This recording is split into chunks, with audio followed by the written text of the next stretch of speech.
Hello viewers, আমি তানভীর ইসলাম। আর আজকে আমি দেখাতে যাব আপনাদের একটা ব্রাউজারে অ্যাডভান্স কীভাবে ইউজ করতে হয়। তো অ্যাডভান্স ইউজ করার আগে আমাদের এটা জানা উচিত যে অ্যাডভান্স জিনিসটা আসলে কী। এটা হচ্ছে অ্যাডভান্স অপশন। যে কোনো ব্রাউজারে গেলে কোনোতে অ্যাডভান্সে ক্লিক করে অ্যাডভান্স আনা যায়। তো অ্যাডভান্স জিনিসটা আসলে কী, যে আমরা যে ব্রাউজার ইনস্টল করি, তো এই ব্রাউজারে আর কি সব অপশনগুলো থাকে না। যেমন এই যে আইপি, মাল্টিফক্স, ফায়ারওয়াল, এগুলো এক একটা এক এক কাজে ইউজ হয়। তো এগুলো আর কি ব্রাউজারে এতগুলো থাকে না, যে যেটা যার যার মতো পছন্দ মতো বসায় নেয়। যেমন আমার আর কি এই অ্যাডভান্সগুলো লাগে। অটো ফর্ম, এটা আর কি যে কোনো ফর্ম সেভ করে রাখা আর পরে ফিল করার জন্য অটো ফর্মার, এটাও ফর্মের জন্য। ফায়ারওয়াল, এটা পেজের এইচটিএমএল এডিট করার জন্য। আর এগুলো আর কি জেনমেট সিকিউরিটি, এটা আইপি, ডাউনলোড হেল্পার, এগুলো অ্যাডভান্স আমার লাগে। তো অ্যাডভান্স অ্যাড করা খুব সহজ, খালি এখানে যে অ্যাডভান্সটা দরকার সেটার নাম দিয়ে সার্চ দিতে হবে।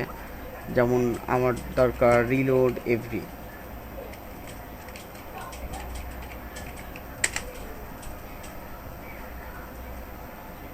সরি, এখানে মনে হয় রিলোড এভরি নাই।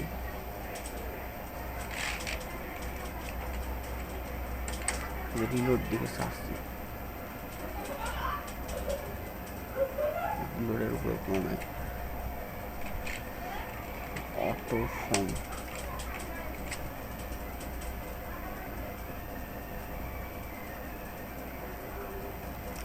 যাই হোক, রিলোড এভরি এই ব্রাউজারে এই ভার্সনে আর কি সাপোর্ট করে না, এই জন্য অন্য ব্রাউজার লাগবে। তো আমি অটো ফর্মটা ইনস্টল দিচ্ছি। অটো ফিল ফর্ম, এটাও আর কি অটো ফর্মারের মতো। তো একা মানে কোনো একটা ফর্ম সিলেক্ট করে রাখলে পরে ওই ফর্মটা ফাঁকা আসলে এটা ফিল করে দেয়। তো এই যে ইনস্টলে ক্লিক করলাম, ইনস্টলে ক্লিক করার পর ব্রাউজারটা রিস্টার্ট করতে হবে একবার। রিস্টার্ট করার পরে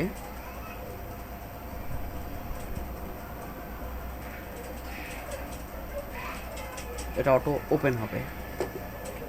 অটো ওপেন হলে এই যে এক্সটেন্ড সার্ভিসে গেলে দেখা যাবে যে এই যে আর কি হচ্ছে, এই যে অটোফিলটা ইনস্টল হয়ে গেছে। তো এখন এইটা দিয়ে যে কোনো কাজ করা যাবে, মানে অটোফিল সংক্রান্ত যে কোনো কাজ। তো আজকে এই পর্যন্তই। আমি আরও ভিডিও আপলোড দিব যেগুলো আর কি কম্পিউটার টিপসের উপরেই হবে। এখন তো স্যাম্পলগুলো দিচ্ছি, ধীরে ধীরে দেখা যাচ্ছে হাই যেগুলো ওগুলো দিব, মানে যেগুলো আর কি আমাদের বেশি কাজে লাগে। তো যদি আপনার আমার ভিডিও পছন্দ হয় তাহলে আমার চ্যানেলকে সাবস্ক্রাইব করতে ভুলবেন না।